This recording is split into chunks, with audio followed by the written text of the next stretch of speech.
Meus queridos amigos, hoje eu estou ao lado de uma das maiores autoridades, de um dos maiores conhecedores estudiosos da maçonaria a nível do estado de São Paulo, nosso amado estado, mas também a nível de Brasil, porque ele tem um conhecimento inclusive internacional de causa. Amilcar Alabarce Matias, muito obrigado por ter aceito o convite. Eu que agradeço. Estar aqui na minha segunda terra natal, ou digamos, na minha terra que mora metade no coração, me considero um paulistano por adoção, sabe? Sim. Vocês fizeram com que eu tivesse essa cidade no mais íntimo estado aqui do meu coração, e amo São Paulo, vocês sabem muito bem disso. O Amilcar Alabarce tem 33 anos de maçonaria, isso eu acho que é um número até cabalístico. Ele é formado em ciências da computação, ele já trabalhou até com o que você está falando? No Instituto de Pesquisas Espaciais, né? Só. E é autor, entre outras obras, do livro Maçonaria, Verdades e Mitos. Bom, para começar, eu quero dizer que eu conheci o Amilcar tomando café ali num botequim próximo da grande loja maçônica do estado de São Paulo, da sede.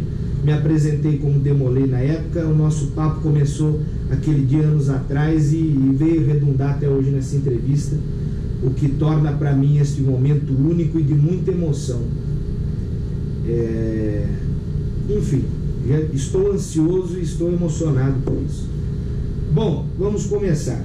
Amilcar Alabarce, o que é a tal da maçonaria? Olha, é um negócio meio complicado de se explicar, né? Para explicar o que ela é, eu gostaria primeiro de falar o que ela não é, né? Que é mais fácil, porque se você entrar na internet, ou se você for perguntar nas ruas, né, você vai ouvir uma enxurrada de coisas que não correspondem à verdade. E para quem não está na maçonaria, saber diferenciar o que é certo e o que é errado é muito difícil, né? Então, primeiro, não é uma seita, não é uma religião, né? É uma ordem muito antiga e nada sobrevive tanto tempo se não for pelo menos digno de respeito. Verdade, né? É muito antiga, é uma sociedade de homens que tem por objetivo ajudar a humanidade a evoluir. Como? Pela evolução de si próprio. Porque isso gera uma cadeia do bem, né? Um círculo virtuoso, né? Porque o maçom entendeu que o homem é um ser social. Se eu não estiver bem com a minha família, eu não vou ser feliz. Se eu não estiver bem com o meu trabalho, não vou ser feliz. Se eu não estiver bem com os meus amigos, eu não vou ser feliz. Então a minha felicidade depende da felicidade dos outros. Então a maçonaria não só cuida da evolução interior, mas cuida e quer a felicidade daqueles que nos cercam, para que possamos também ser felizes. Então a maçonaria é uma ordem filosófica, iniciática, ritualística, né, que tem este objetivo de ajudar a humanidade a evoluir. Muita gente pensa que a maçonaria é fiscal de governo. Mas olha o que o governo está fazendo, vamos pegar em armas. Se pegar em armas resolvesse, a Europa, o Oriente Médio hoje era um paraíso. Verdade. Então, o único jeito é a evolução individual de cada um. É de longo prazo? É de longo prazo, né? Mas é o único método efetivo. Cavar masmorras aos vícios e levantar templos à virtude. Tio Amilcar, uma coisa sobre o que é a maçonaria que eu acho legal contar ligeiramente: a simbologia da pedra bruta e da pedra polida, que o pessoal às vezes não sabe, que é reflexo disso que você falou. Tudo na filosofia maçônica é simbólico, porque através de um símbolo, de uma alegoria, você grava muito mais do que só palavras, né? Então a maçonaria, ela não criou uma filosofia, ela foi se basear em outras culturas antigas e juntou símbolos e alegorias de várias culturas antigas, cultura egípcia, greco-romana, pérsia, fenícia, né? E traduziu isso num significado para a filosofia maçônica, né? Então, maçom em francês quer dizer pedreiro, Pedreiro livre. Pedreiro livre, que vem desde os tempos, né, das guildas dos construtores nos feudos, na Escócia, né? Então, ela compara a pedra bruta como um ser humano que não foi lapidado. Todos nós temos erros, temos vícios, temos paixões. Então, na maçonaria, a gente tende a aprender a como desbastar essa pedra bruta para torná-la uma pedra lisa, polida, angular, que sirva na construção. Mais uma pedra numa construção. Então, o que a gente diz de pedra bruta é o ser humano trazido da sociedade, sem esse conhecimento dessa filosofia, para se lapidar e se tornar uma pedra útil na construção de uma sociedade melhor. Ser maçom é um exercício de autoanálise, de autocorreção? Também. Mas não é só autoanálise. As coisas têm que cair no caminho prático, da vida prática, né? Então eu posso me analisar, reconhecer meus erros, né? Mas se eu não fizer nada a respeito, preciso mudar. Eu preciso mudar. E não se muda facilmente e não se muda sozinho. Um dos lemas da maçonaria é liberdade, igualdade e fraternidade. Revolução Francesa, né? Não é? Então, o que acontece? Se um irmão de ordem está cometendo um erro, tem um vício qualquer, né? E eu não alertá-lo sobre isso, eu estou condenando esse irmão a errar sempre. Eu não estou sendo fraterno. Então, com respeito, com educação, no momento apropriado, nós vamos conversar em relação àquilo.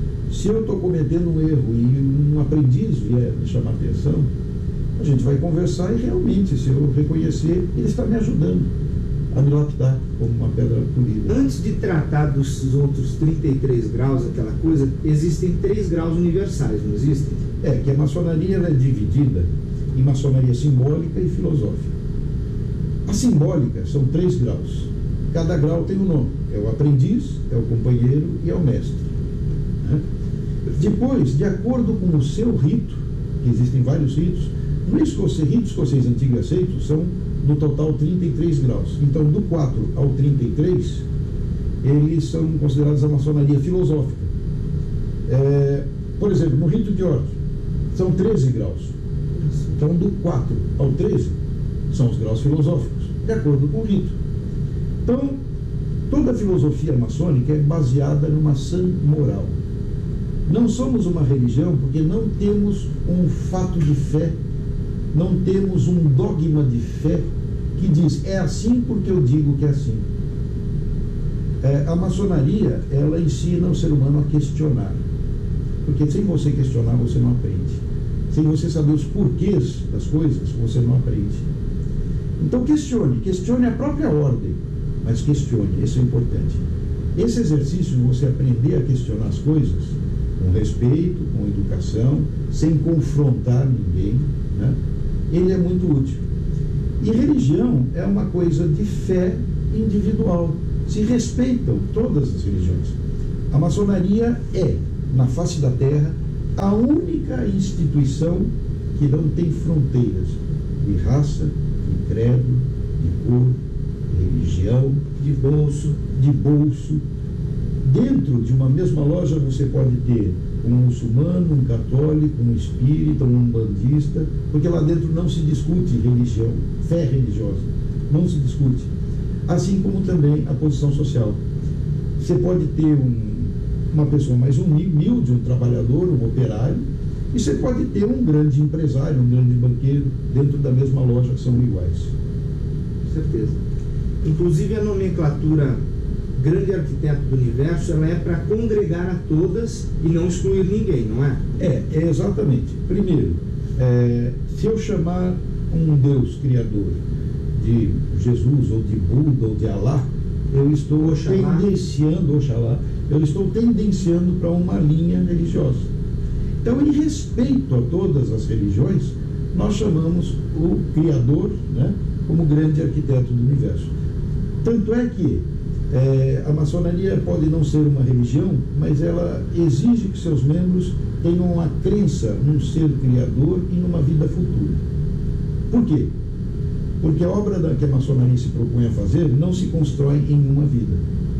É a mesma coisa que plantar tâmaras, né? O cara que planta não colhe, porque ela demora mais de 90 anos, né, para dar o fruto.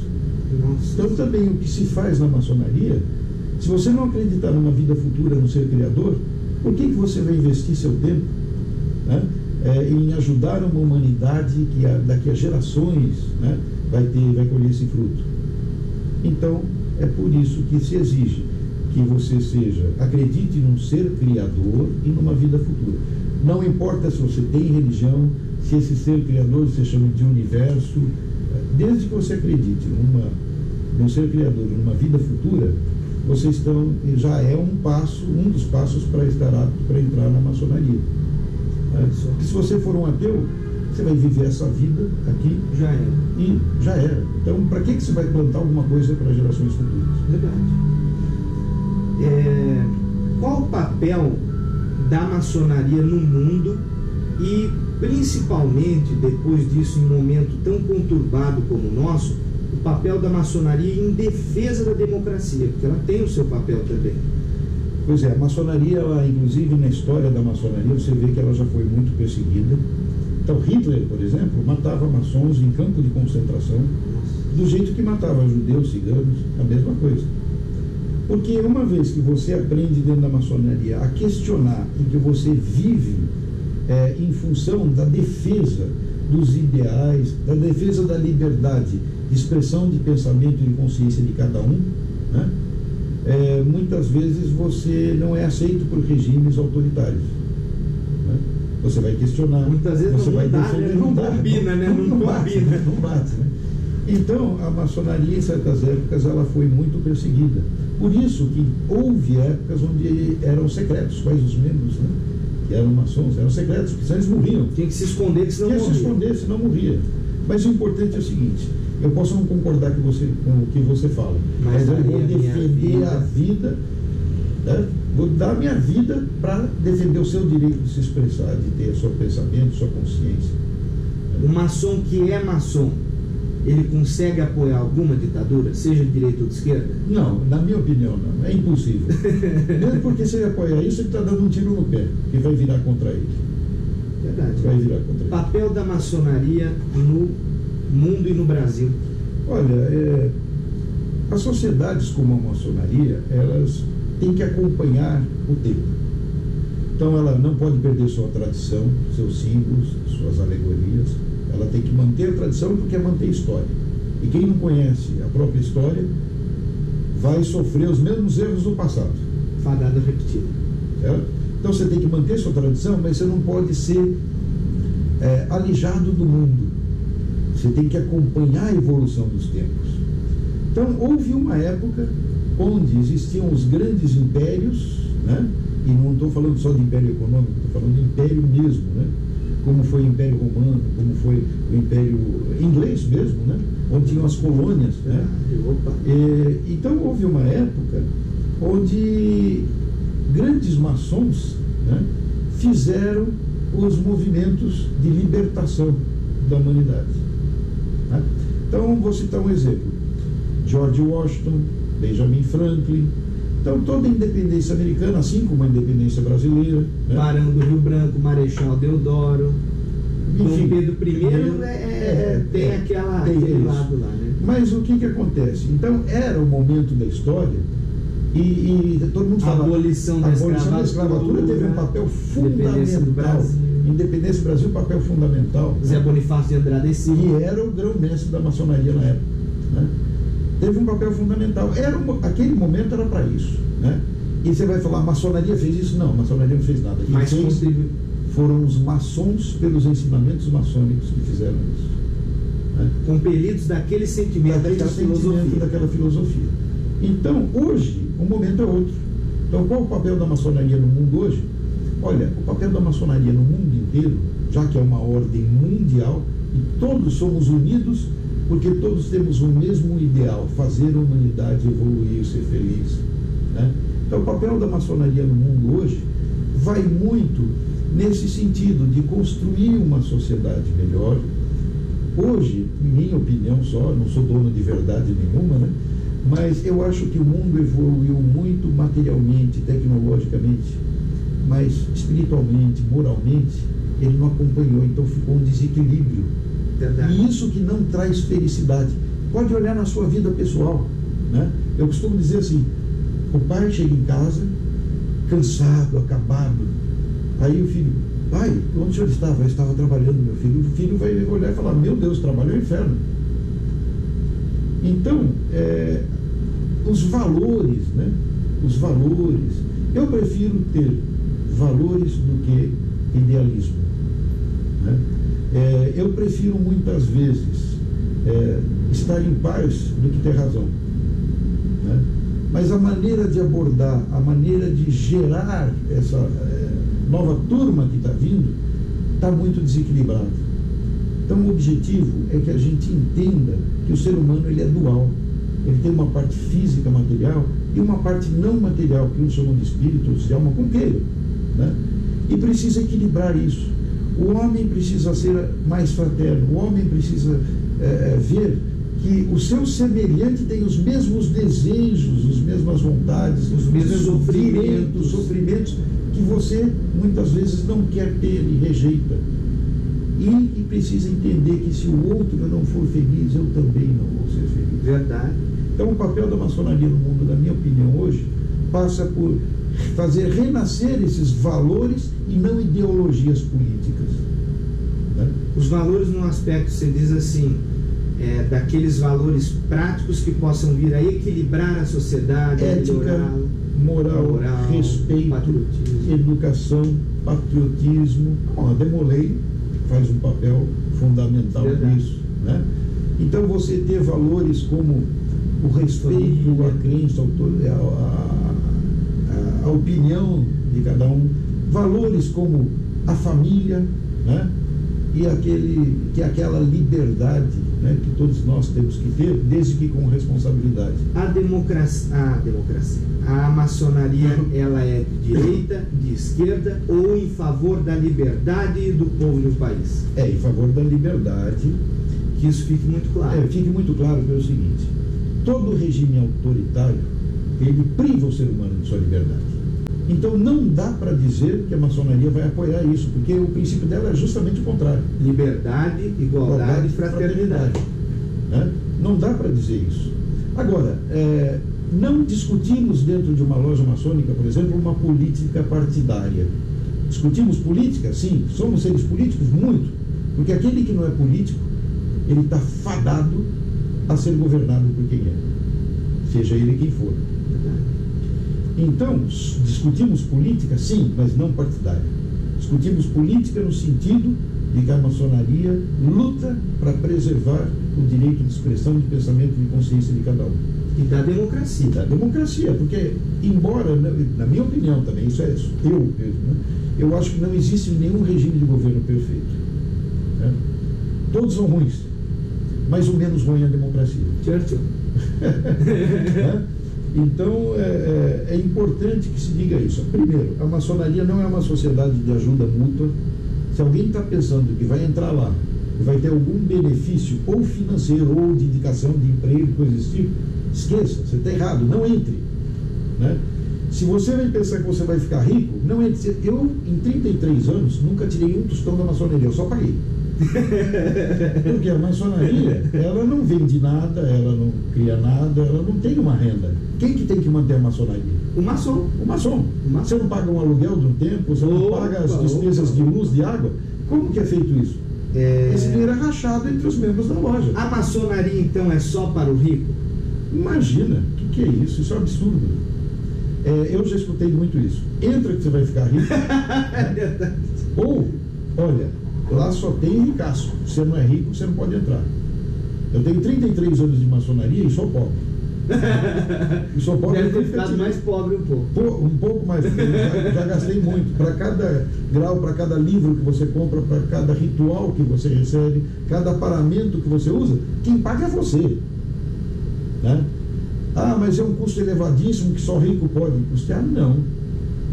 Então, uma mensalidade de loja hoje vai estar 200, 300 reais. Não é de matar, né? Agora, você precisa ter pelo menos condição de ter esses 200 reais por mês para você poder manter a loja. Cada grau, a iniciação, as taxas? Tem uma taxa. Por quê? Porque para cada grau você recebe um paramento, você recebe um ritual, um livro daquele grau, não é isso? E quem custeia isso? Você. Você mesmo. A maçonaria não tem negócios. E não é ONG ou Não, autarquia. não recebe nada de governo, de ninguém, né? Então não é bem assim. O que acontece é o seguinte: a gente vai buscar na sociedade elementos que a gente vê que tem condições de crescer, de evoluir pessoalmente. É uma coisa que na natureza. Você tem uma pedra qualquer, você tem um pedaço de pau, de madeira, e você tem um diamante. Se você lapidar os três, vão ficar melhores, não vão? Mais bonito, uma pedra lapidada, brilhosa, fica bonito. Um diamante. Um pedaço de madeira, né? Agora, se não for um diamante, você não vai conseguir ter um brilhante, né? Então ninguém é perfeito dentro da maçonaria.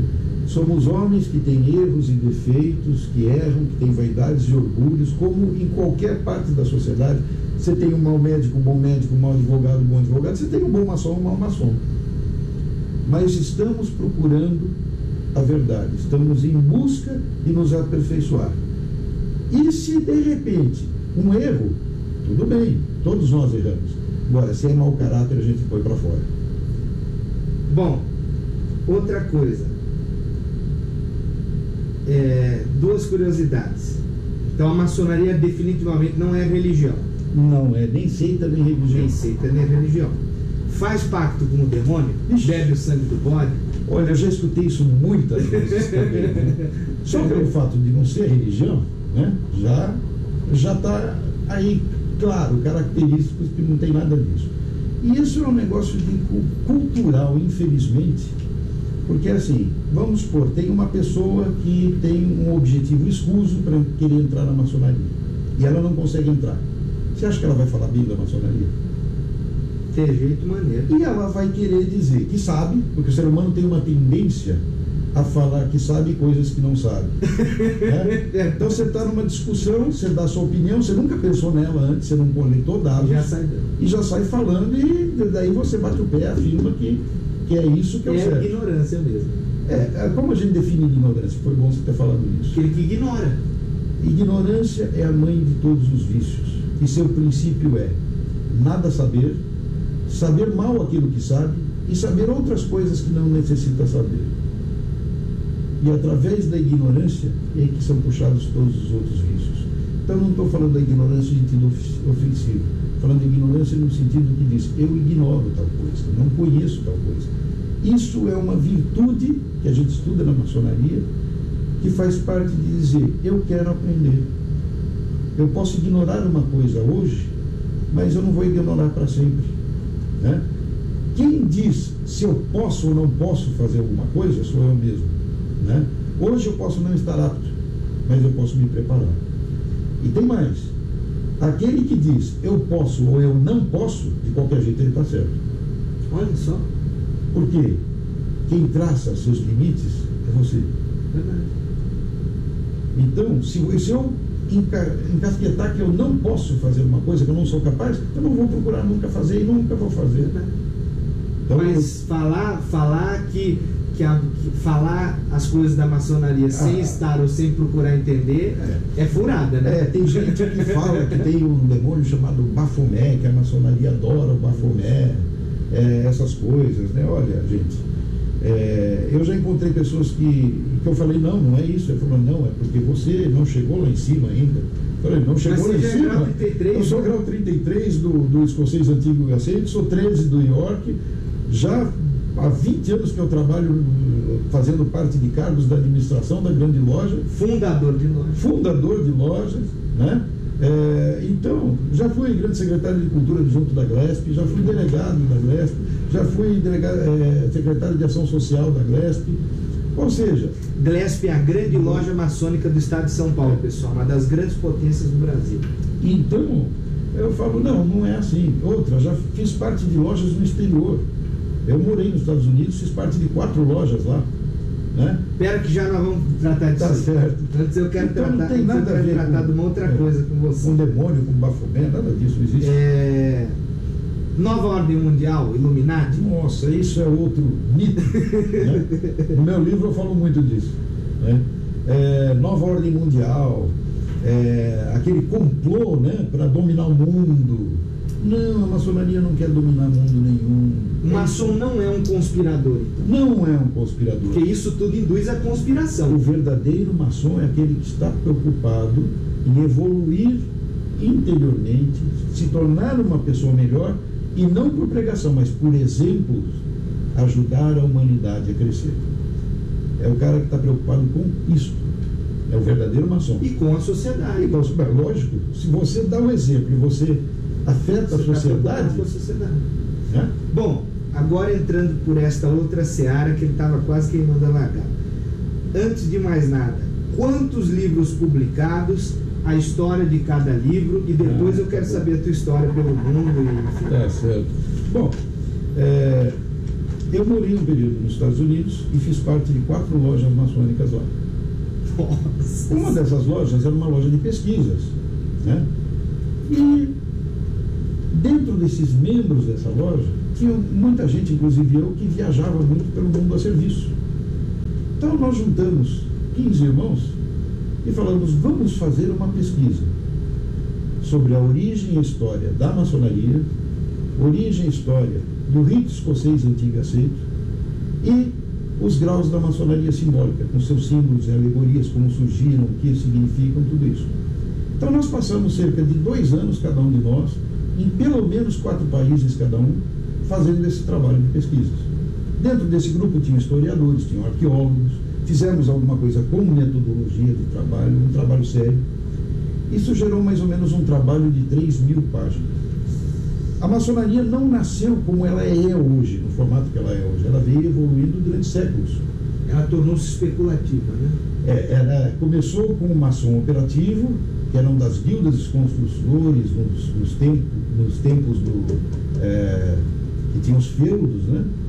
Mas nós achamos provas documentacionais da existência da maçonaria, evidente que não como ela é hoje, mas a existência da maçonaria, documentacionais desde o século XII e indícios arqueológicos desde o século IX. Nossa!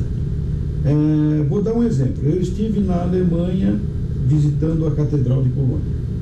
A Catedral de Colônia foi construída pelos maçons ainda operativos e começou a construção no ano 800 e terminou em 1200. Nós conseguimos levantar um documento que era como se fosse o planejamento da construção da catedral pelos maçons operativos, como se fosse plantas e planejamento. E eles, na época, eles diziam assim, nós não só construímos um templo físico, tudo que a gente faz, a gente está erigindo uma obra ao grande arquiteto do universo. A Deus. A dualidade eles já tinham naquela época. Muito bem, esse trabalho de pesquisa todo... A maçonaria, então, ao contrário do que muita gente pensa, sem querer direcionar, mas ela surgiu dentro da igreja, dentro das catedrais, então. Assim, quando veio o declínio do Império Romano, né, os nobres dos feudos começaram a poder sair. Certo? Quem que sabia construir? Só aquelas guildas. Por quê? Você tinha dentro de um feudo as guildas dos agricultores que plantavam, que se comiam no feudo, a dos ferreiros, que tudo em metal era feito por eles, e dos construtores que construíam dentro do feudo. E ninguém podia sair dali. Só que quando os nobres começaram então a se afastar, eles começaram a ter necessidade de construção de estradas, de fortificações, de catedrais, de templos, não é isso? Quem que sabia construir? Habitação. Os maçons operativos. Então eram únicos na guilda que tinham esse benefício de poder sair e retornar. Alguns saíam e se estabeleciam em outros países, né? Então foi através dessa liberdade que os maçons operativos começaram a se constituir. Até então era uma ordem, como se fosse um sindicato, de uma profissão. Simples. Né? Simples. Depois, mais tarde, com a evolução dos tempos, né? Muita gente, inclusive, pensa que a maçonaria surgiu dos templários. Verdade, tem isso. Né? Mas não é. O que aconteceu foi que quando Jacques de Molay, né, foi queimado, né, com a perseguição pelo Filipe Melo Clemente V, né? Inquisição tal, porque interesse no dinheiro dos templários, né? Eles criaram o cheque, né? Criaram o cheque, outras coisas. Isso aí já dava para a gente falar 3 horas. Outra história, né? o que aconteceu? Eles foram perseguidos. Então os templários que surgiram, fugiram e tinham que se associar a alguém que os protegesse. Teve um rei que tinha feito uma ordem, né, chamada Ordem do Cardo, né, que era, essa ordem se juntou depois com os maçons, e esse rei dava guarida. Então o que aconteceu? Os templários também se misturaram a esta ordem para receber guarida de um rei e não morrer. Então houve uma mescla de culturas, uma fusão, sincretismo. Então é lógico, quando você mistura duas culturas, um pega um pouco da outra. Opa! Então tem coisas hoje dentro dos rituais maçônicos, você fala, isso veio dos templários. Então o templário que originaram a maçonaria, não. Mas deu houve essa mescla de coisas, né? Então, e tem gente que fala que não, que veio dos Illuminati, que não tem nada a ver com isso, né? Nada a ver com isso. Os Illuminati da Baviera são basicamente uma ideia espura de maçonaria, estilo P2, não é? Tem alguma coisa. A P2, por exemplo, você sabe a história dela, né? Mais ou menos. Explica o pessoal. Rapidamente, senão a gente vai esticar demais. A P2, né, que todo mundo, maçonaria, o que fez na Itália, P2. P2 é o seguinte, foi uma maçonaria espúria que foi... Eram gangsters. Eles eram bandidos, né? E o que acontece? Eles eram maçons, e depois eles foram expulsos da maçonaria pelo que eles eram. Aí se reuniram e fundaram essa espúria que eles chamaram de P2. Mas não é a legítima, original maçonaria tradicional, antiga. Hoje tem muitas ordens espúrias. Nós vamos chegar lá, inclusive. As obras publicadas e a história das obras. Assim, então vamos lá. Eu falei que desse trabalho que nós fizemos de pesquisa, resultou num trabalho de mais ou menos 3.000 páginas, com coisas que não tem em outros livros nenhum, porque foi trabalho de pesquisa de campo. Coisas inéditas. Inéditas, né? Então, quando eu voltei ao Brasil, uma editora, a editora Hércules, que é uma ótima editora, ela me convidou a escrever livros. E eu falei, eu vou fazer mais do mesmo. Já tem quantos livros do grau de mestre, do companheiro, do grau de aprendiz, né? Eu disse, mais do mesmo? Não vou. Eu vou fazer coisas que sejam, primeiro, diretas e objetivas, a sua linguagem, porque tem livros que dá raiva de ler. Ele é desse tamanho, você aproveita isso. É só enrolação. Então eu falei, não vou enrolar, vou escrever numa linguagem direta e objetiva. Vou escrever coisas que são advindas não só do ritual tradicional, como desses trabalhos de pesquisa, e que tenham um objetivo de aplicação na vida prática. Então eu escrevi um livro para o grau de aprendiz, com as instruções do grau de aprendiz, um do grau de companheiro, um do grau de mestre, e escrevi um que serve para os não iniciados. Olha aí, pessoal, olha aí. Maçonaria, Verdades e Mitos. Né? Quem quiser adquirir, tem na internet, mas vocês podem também entrar em contato com o meu site, se permite? Deve, nós vamos deixar depois na descrição. www.amilcarescritor.com.br e me mandar uma mensagem que eu mando o livro para vocês, né? Lógico que tem um custo, mas eu mando o livro para vocês. E esse livro, Maçonaria, Verdades e Mitos, ele diz o quê? O que é e o que não é a maçonaria, quais os direitos e os deveres que você adquire entrando na maçonaria, um pouco da história da maçonaria, fala um pouco dos templários, fala um pouco das ordens paramaçônicas, né? Que tem gente que pensa que maçonaria é machonaria, né? Só tem nome, né? Não tem isso, né? Não é bem assim a coisa. Já podemos falar, depois já. Então, nesse livro você tem tudo isso que nós estamos falando e muito mais, né? E ele é aberto a não iniciados também, justamente para que você não entre errado. Então, tanto é que no final do livro eu digo, olha, se a sua esposa, se a sua família não concorda, não entre, porque nós preferimos preservar a família do que você entrar. Se você não tem condições financeiras mínimas para pagar esse pouco, não se sacrifique. Não se sacrifique, não entre. Se você é cheio de melindres, não aceita que ninguém fala que você está cometendo um erro, não entre, né? Se você não é uma pessoa afeta a estudar, a pesquisar, a querer se desenvolver, não entre. Se você entrar, vai ser ruim para você ir para a loja. Se for impulsionado pela vaidade, não entre. Vaidade então é a pior coisa, né? Não entre. E nós queremos que entre sim, mas aquele diamante que pode se transformar em brilhante e não uma pedra qualquer. Palestra já passou de 100 palestras que você deu por aí? Mais de 100, né? Olha, mais, né? Só nesse tempo de pandemia, que nós fizemos muita palestra online, eu comecei a contar as palestras que eu fazia. Quando chegou nas 150, eu parei de contar. E fiz pelo menos mais uma 100 depois dessa. Deu 1000 já até hoje, nesses 33 anos? É capaz, pode ser. Gente, deve ter dado umas 1000 palestras já ao tio Amilcar, porque ali na grande loja, aqui no templo, próximo da estação São Joaquim, se vocês tiverem oportunidade um dia de conhecerem, tem até um museu, vale a pena. Ele vive dando palestra lá, é uma prata da casa. Vocês veem que é uma grande mente pensadora da maçonaria e da sociedade, e com essa humildade aqui acessível. A gente tem obrigação de prestigiar. Mas eu tenho certeza, quase que deve ter sido mais de 1000 palestras. Você sempre está em atividade. Estou sempre. Eu, pelo menos 2, 3 vezes por semana, eu acabo fazendo uma palestra, alguma coisa assim. Conhecimento, na sua opinião, é para guardar, esconder embaixo do colchão ou é para dividir? Por que eu escrevi? Primeiro, eu acho que tem as leis naturais, né? Assim como você tem a lei da gravidade, por exemplo, se você estiver num avião a 10.000 metros de altura e der uma pane, o avião vai cair. Não importa se você é bom, se você é ruim, se é rico, se é pobre. A lei natural, ela age. A lei do magnetismo, ela age. É isso? Então, a lei natural é assim também para o conhecimento. A ninguém é dado negar o conhecimento. E se você recebe o conhecimento e não usa ou usa mal, a vida te cobra. Se você recebe o conhecimento e usa bem, a vida te recompensa. É lei natural.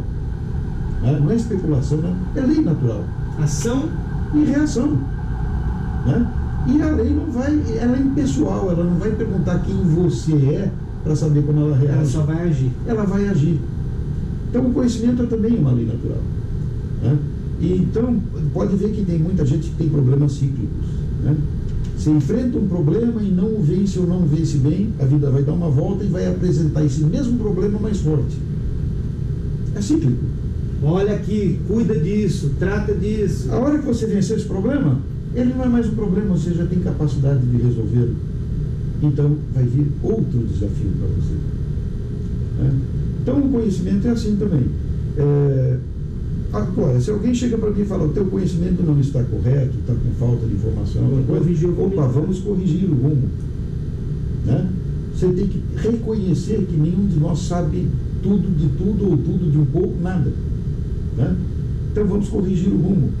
E juntos, duas cabeças sempre pensam melhor que uma. Por quê? Você teve uma formação, você teve valores de sua família, você teve uma vida diferente da minha. Muitas vezes eu vejo a fotografia por um ângulo, você vê pelo outro. Agora, se nós dois estivermos juntos, o ângulo vai aumentar e eu vou conhecer mais. Com certeza. Então a opinião do outro é sempre fundamental. O que é mais importante num relacionamento? Consenso, entendimento, harmonia? O outro. Verdade. Né? Então é por aí a coisa. Então esses livros eu escrevi com essa base e eu falei, bom, mas eu estou escrevendo só para um público maçônico. Então eu fiz esse Maçonaria, Verdades e Mitos, que é aberto. Então quem quiser, entra no meu site, me manda uma mensagem e a gente manda pelo correio. Bom, autografado. Bom, um upgrade a mais aí. Propagandas na internet, entre na maçonaria, me pague tanto. Propagandas na internet de ingresso fácil na maçonaria. Estelionato, sim ou com certeza? É crime, com certeza é crime. Pelo menos, no mínimo, um crime moral. Porque a maçonaria... E aí me vem outra pergunta. Propagandas na internet, estelionato, qual finalmente o processo para ingressar na maçonaria? Primeiro, você não entra porque você quer. Você tem que ser indicado por um maçom e esse maçom tem que ter pelo menos o grau de mestre maçom para poder te indicar. Olha só. E não é por propaganda na internet, tudo que vier de internet, de convite, tudo isso, é fria, é para te tirar dinheiro, esquece. Repita. É fria, é para tirar dinheiro. Tudo que vier de internet, entre aqui, se cadastre, você vai entrar na maçonaria. Cuidado, é fria. Cuidado. É fria, não é por aí. É enrolação, é estelionato, né? O que acontece? Se a gente quiser juntar 6 pessoas aqui, fundar uma ordem chamada de maçonaria, a lei não nos impede. Não existe um processo legal, uma marca registrada de maçonaria, que você não possa fazer isso. Então muita gente reúne, abre uma PJ, certo? Chama de maçonaria e começa a dizer que ela é antiga, que ela é isso, que ela é aquilo, que tem valores, que você vai entrar e vai ficar bem de vida. O contrário do que nós estamos falando, eles fazem. Então o processo ele é muito diferente. Você tem que ser convidado por um mestre maçom, regular, legítimo, e não é por isso que você vai entrar. Ele te convidou, começa um processo dentro da loja dele. Então tem formulários, tem investigações, tem averiguações, e sempre nada por baixo pano, sempre com o seu consentimento. A partir do momento que você entrou com esse processo, em várias oportunidades, o pessoal da loja vai votar. Continua com o processo, né, para a entrada do fulano de tal? Continua. Chega um ponto que a loja esgotou o que ela queria saber, esgotou, enfim.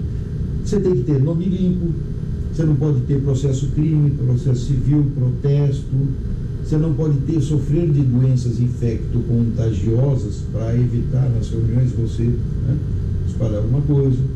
Tem uma série de requisitos. A esposa fala ou não fala nesse processo? Vai chegar no final desse processo dentro da loja que os maçons vão fazer uma entrevista com a sua esposa dentro de casa, da sua casa. Aí eles vão pedir para você dar uma licencinha, vão falar com a sua esposa, explicar, tirar dúvidas, e vão perguntar para ela: você concorda?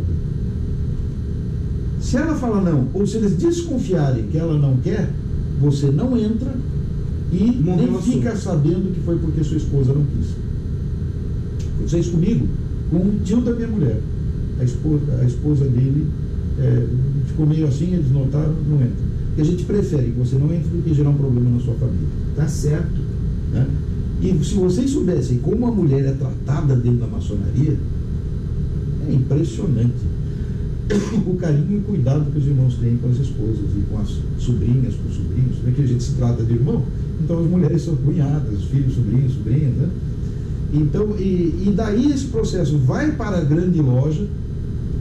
A grande loja faz um outro trabalho em cima disso.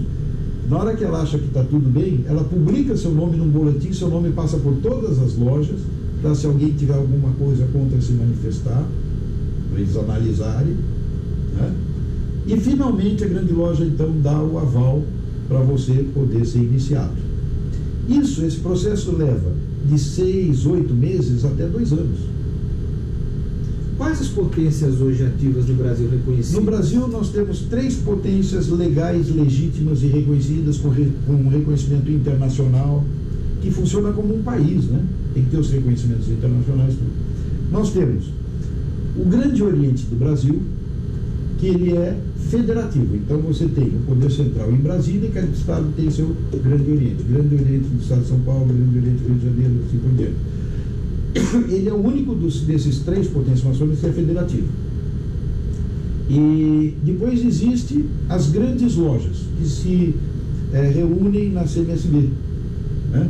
Confederação da Maçonaria Simbólica do Brasil. As grandes lojas, elas não são com o Poder Central federadas em Brasília. Cada grande loja é uma potência. É o Grande Loja Maçônica do Estado de São Paulo, Grande Loja Maçônica do Estado de Minas e assim por diante. E você tem o Grande Oriente Paulista, que é a mesma estrutura da grande loja, né? Só que são Grandes Orientes independentes, que é a Comab, né? Então, Comab é a federação, como é a CMSB para as grandes lojas, a Comab é para os Grandes Orientes independentes, né? Então, essas 3 são as potências legais e legítimas, né? O mais antigo é o GOB.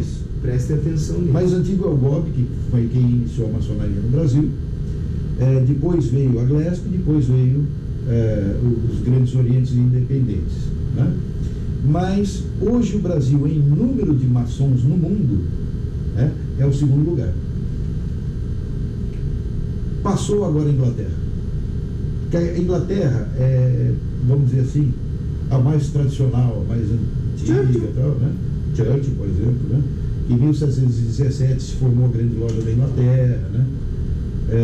Mas hoje você tem mais ou menos no mundo cerca de 6 milhões e meio de maçons no mundo. Nos Estados Unidos você tem 1.500.000, 1.700.000, né? No Brasil, se você juntar essas três potências, você tem cerca de 250, 300 mil. Né? E a Inglaterra está muito perto disso. Ela tinha mais, acabou perdendo, o Brasil ultrapassou. Mas o americano tem maçom que ia dar tem. pau, hein? E teve muito mais no passado. Teve muito mais. Os Estados Unidos sozinho chegou a ter mais de 4 milhões de maçons. Vários presidentes americanos foram maçons. Franklin Delano Roosevelt, por exemplo. Né? Lincoln. Não foi. Não! Todo mundo pensa que Abraham Lincoln foi maçom. Não foi. Desmistificando aquilo. Desmistificando. Todo mundo fala que foi. Não foi. George Washington era maçom, Benjamin Franklin era maçom. A Carta de Independência Americana, nós, o povo, aquele negócio todo, foi escrito por maçons. A cidade de Washington, tem pontos na cidade de Washington que, se você unir, você tem figuras maçônicas. Foi construída a planta por maçons. Aquele filme, o Código da Vinci? Aquilo é ficção, né? Não é aquilo que está lá no filme. Mas tem umas coisas no meio que eles enxergam que é verdade, né? Grandes pensadores foram maçons, né? Então, tem uma longa história. Se a gente for ficar aqui... O que é uma loja espúria? Então, são todas essas que não são dessas três potências que eu falei que são reconhecidas no Brasil. Então, se você for convidado por alguém, mesmo pessoalmente, pergunta qual a potência maçônica. Se ele falar qualquer nome diferente, eu vou falar aqui em relação ao Estado de São Paulo, né?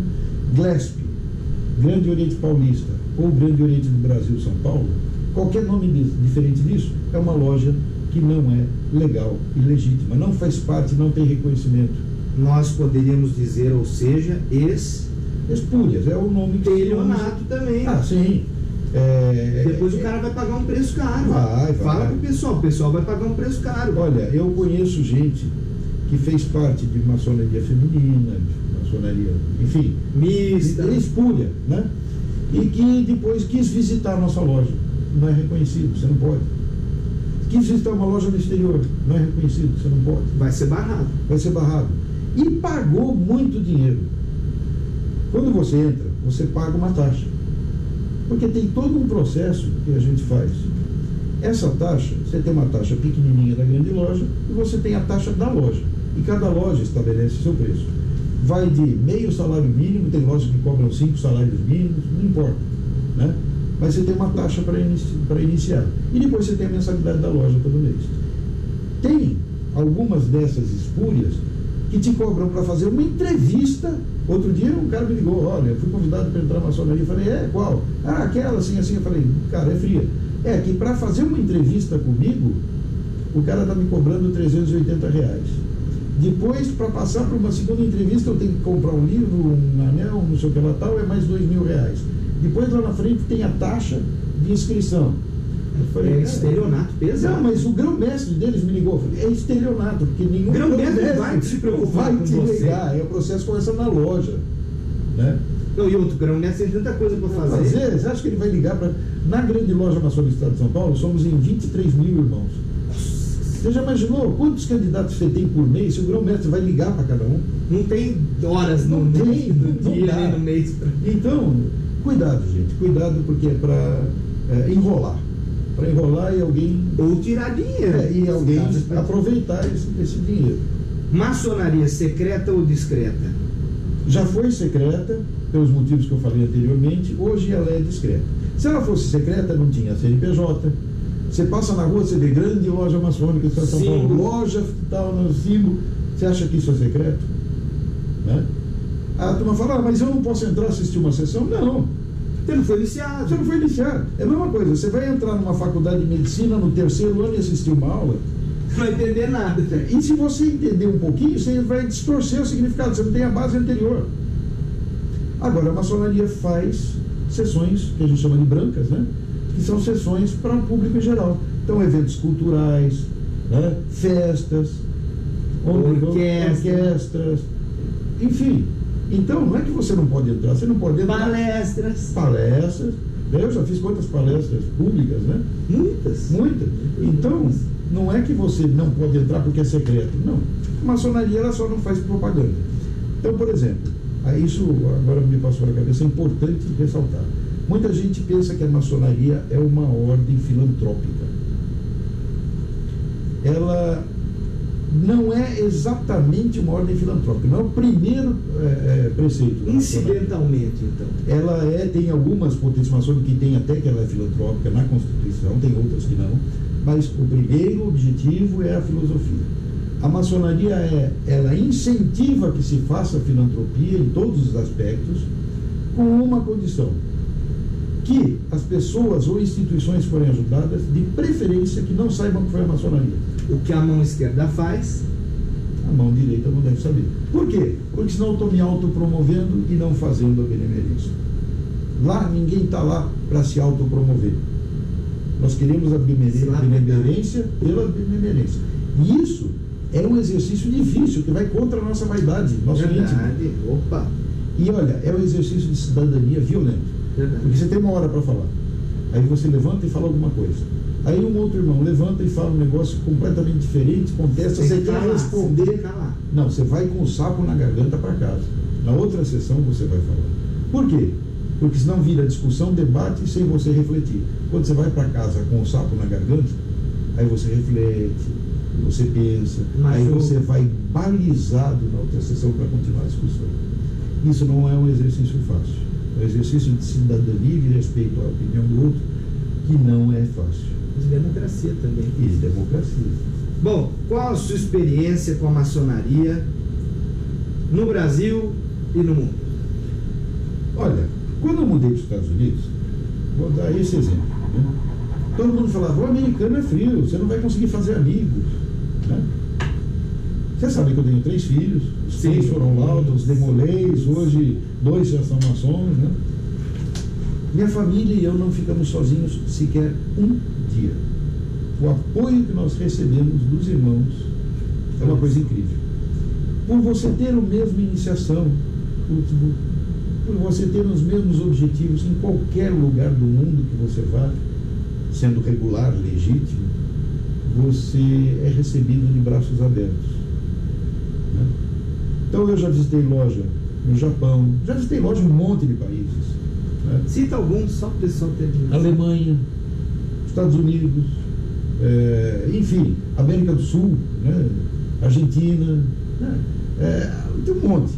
E o importante é o seguinte: você é recebido de braços abertos, como irmão. Mas é uma sociedade de ajuda mútua? Não. Eu não fui lá visitar a loja para pedir alguma coisa para alguém. Para conhecer os irmãos. Para conhecer. E outra, quando você entra, você faz um juramento. E dentro desse juramento tem para proteger os irmãos, né? Desde que em algo justo e direito. Então, por exemplo, estou concorrendo a uma vaga de emprego.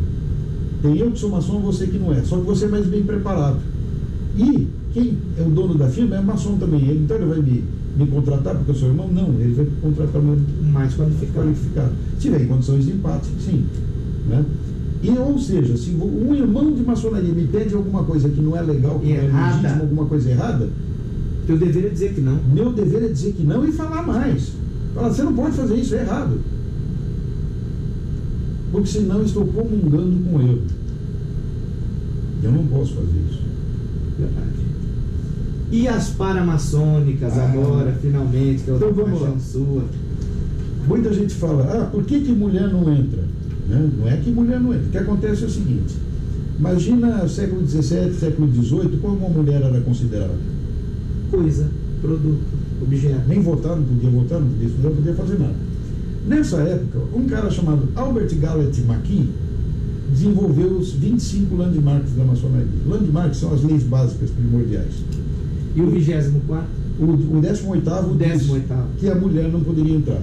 Aí você fala: mas muda essa lei. Só que o 25º landmark diz que essas leis jamais podem ser alteradas, imutáveis. Bom, a maçonaria reconhecendo hoje que o mundo é diferente. Hoje em dia as mulheres têm todos os mesmos direitos que tinham os homens, que lá atrás era errado, hoje está ficando mais certo, né? Ainda falta evoluir muito nisso. Ela não poderia mudar, né, essas leis e permitir a entrada da mulher. O que ela fez? Ela criou uma paramaçônica para as mulheres. Então você tem, num formato parecido com o da maçonaria, a Ordem da Estrela do Oriente. Estrela do Oriente, verdade. E eu também faço parte, minha mulher faz parte, só que quem manda é mulher. Então, por exemplo, o maior cargo dentro dessa ordem é a matriarca, não é o patriarca. Certo? E é uma ordem também ritualística dos mesmos modos que a maçonaria. E é para as esposas.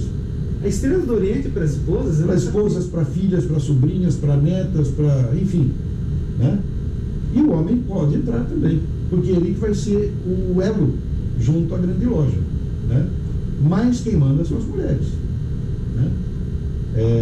Então, você tem, por exemplo, então essa é uma paramaçônica das Estrelas do Oriente, que é para as esposas. Você tem, por exemplo, a Demolei, né? Que é Fui Demolei muitos e muitos anos, fui mestre conselheiro. Vocês viram o episódio aí que já deve ter passado. Para os meninos, você tem as garotas do arco-íris e as filhas de Jó, que são para as meninas. E, enfim, você tem uma série de paramaçônicas. Acácias. As acácias.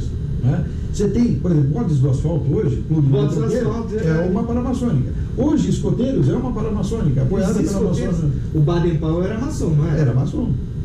Né? Então, hoje, o objetivo da maçonaria é congregar a família, ou pelo irmão em loja, né? Ou pelas paramaçônicas. E, mesmo que vocês não queiram entrar nas paramaçônicas, a loja ela vai fazer pelo menos 1 ou 2 vezes por ano uma festa com as famílias. E você vai ser convidado. Se você quiser ir, você vai. Se você não quiser, respeitamos. Mas o objetivo é agregar a família, é passar esses valores para a família, é fazer eventos culturais. Né? Nós temos, por exemplo, dentro da Glesp uma orquestra sinfônica. Linda, maravilhosa. Nós temos, por exemplo, a gente faz anualmente feiras literárias, feira de fotografia, feira de artes. Teu filho foi campeão já? Meu filho já foi campeão. Da fotografia? Eu já expus meus livros lá também. Eu ia chegar nisso. Né? Então tem as paramaçônicas, ou seja, a maçonaria não é maçonaria. As esposas, você vai numa sessão aberta, né? Onde as esposas, as filhas vão, né? Os filhos. Sim, são tratados assim na palma da mão, com um cuidado impressionante, com um respeito impressionante. Então, esposas, por favor, pensem com carinho, que vocês vão ser endeusadas lá dentro. Bom, depois de uma resposta dessa aqui, de um carinho desse, enfim, de uma troca de conhecimentos tão grande quanto esta, o que é a maçonaria para você, Amilcar Alabarce? Olha, Matias, ela é mais do que uma filosofia, ela é mais do que, certo? Uma filantropia. Hoje, né? Hoje eu tenho 66 anos de idade, já estou numa fase onde meus filhos já estão independentes, formados, né? Então mais eu e minha esposa, né? Há 41 anos de casados. Nossa. Né? Então a maçonaria, ela me deu muito, ela me ajudou muito, ela me lapidou muito. E hoje, com os meus livros, com as minhas palestras, eu quero tentar devolver um pouco, né, daquilo que eu recebi. E isso que eu recebi não tem dinheiro que pague. Né? Eu sou quem sou hoje, e não é que seja muita coisa, mas eu sou quem sou, graças à maçonaria. Né? E eu vivo, respiro maçonaria hoje. Hoje eu estou com mais tempo. Né? É difícil ter um dia que eu não tenho uma atividade maçônica, e muitas vezes eu e minha esposa muitas vezes faz palestras junto comigo. Verdade. Então, por exemplo, nós trabalhamos no Museu Egípcio da Califórnia, então a gente faz muitas palestras sobre o Egito Antigo, a gente faz palestras sobre liderança, sobre o poder oculto da música, e são públicas, né? Então, a vida de casa, meus filhos foram criados me vendo maçom. Minha mulher, desde 33 anos atrás, que convive comigo e com a família, né? Os irmãos somos família, né? E as famílias dos irmãos, né? Então a maçonaria para mim hoje ela não é um estilo de vida, ela é um fundamento de vida. Olha só. Então, e eu estou muito feliz com ela. Tem os erros, tem os problemas, tem os maus maçons? Tem. Agora, a filosofia maçônica jamais vai te decepcionar, os maçons sim. Eu falo dos meus afiliados de maçonaria, né? Olhem a filosofia maçônica, não os maçons. Os maçons são homens que erram, tem o mal maçom, e a gente tem a nossa Constituição que dá um jeito neles. Mas, e assim, né? Se eu entrar, não posso sair, senão me mandam matar, tá? Não existe isso, né? Não existe. mas muita gente fala, né? Então, é isso. Maçonaria, para mim e para muitos maçons que eu conheço, é esse exemplo de vida, esse norte, né, que nos faz caminhar e tentar trilhar e aprender um bom caminho. Qual o seu recado para o público que nos assiste? Olha, primeiro, não acredite em tudo que se fala, né? E não estou falando só de maçonaria, em geral. O papel aceita tudo. A palavra fala. Teclado. O que é? Vamos verificar, né? Se for em relação à maçonaria, procurem, vocês vão achar, né? Sempre tem um maçom por perto. Bate na porta de uma loja, num dia de sessão, fala, eu queria entender o que é isso aí. Ninguém vai te desprezar, né? Me procurem, tem meu site, né? Mas não acreditem em tudo, né?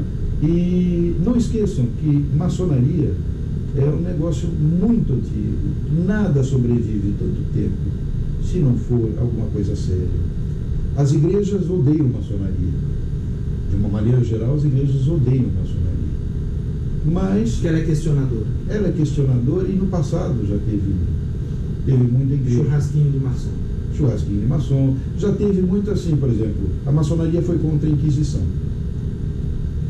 Aí, eu vou então excomungar todo mundo que for maçom. Verdade. Né?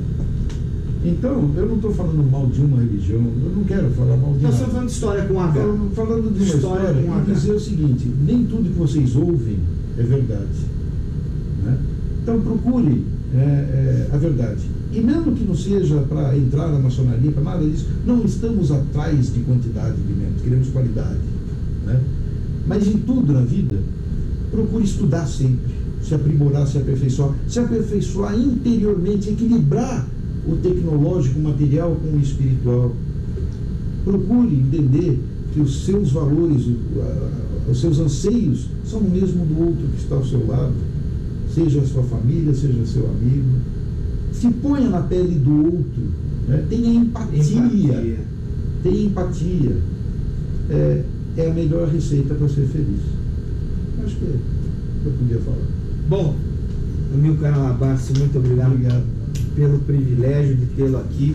Privilégio de quem nos assiste também, de compartilhar os seus conhecimentos sobre maçonaria. Certamente, minha gente, vocês estão ouvindo uma das maiores mentes de maçonaria do Brasil, quiçá do mundo. E agradeço muito a você, um beijo em toda a família. E aqui eu me despeço com vocês, pedindo que curtam os vídeos, compartilhem, se inscrevam no canal, que vocês me ajudam muito. Um beijo no coração e fiquem com Deus. Até a próxima.